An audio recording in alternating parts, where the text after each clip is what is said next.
Hello बच्चों, let's see the question. और question is in which of the following reaction the product is an ether. यानी कि इसमें बोला गया है कि इसमें से कौन सी रिएक्शन होगी जिसमें प्रोडक्ट जो होगा ईथर होगा। ठीक है, तो देखो सबसे पहली रिएक्शन दी गई है C6H6 यानी कि बेंजीन है, इसके साथ हमें रिएक्शन करवानी है CH3COCl की।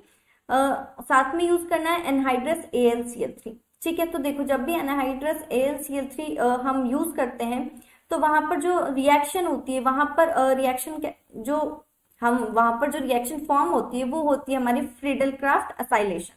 ठीक है, अब फ्रीडल क्राफ्ट असाइलेशन में क्या होता है, देखो जो क्लोरीन है, ठीक है, यहाँ पर जो हमारा क्लोरीन होगा यानी कि जो हेलोजन है वो तो हमारा रिमूव हो जाएगा। ठीक है, तो ये तो हमारा निकल जाएगा, रिमूव हो जाएगा, और जो हमारा असाइल ग्रुप होगा वो एज इट इज जो होगा बेंजीन के साथ जुड़ जाएगा। तो देखो क्या बनेगा, ये हमारा बेंजीन है। ठीक है, ये बेंजीन हमने बनाया।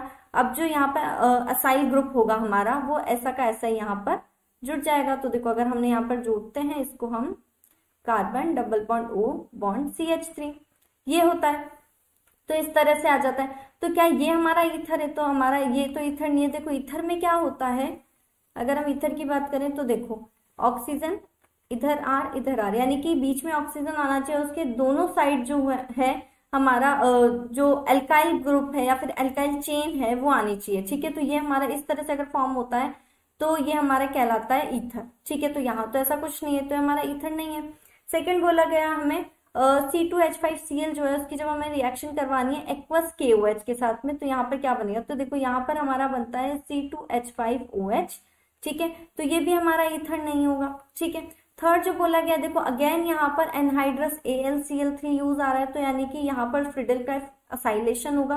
तो जो रिएक्शन होगी मतलब जो प्रोडक्ट आता है हमारा वो देखो वो यहाँ पर क्या आएगा, अगर हम बात करें तो देखो क्लोरीन तो हमारा निकल जाएगा। ठीक है, क्योंकि हेलोजन तो हमारा रिमूव हो जाता है, और है ना जो हमारा असाइल ग्रुप होता है वो एज इट इज जो होता है बेंजीन के साथ में जुड़ जाता है। तो अगर यहाँ पे हम देखें carbon double bond O bond C6H5, तो हमारा इस तरह से जुड़ेगा, तो यहाँ पर भी हमारा ईथर नहीं आ रहा।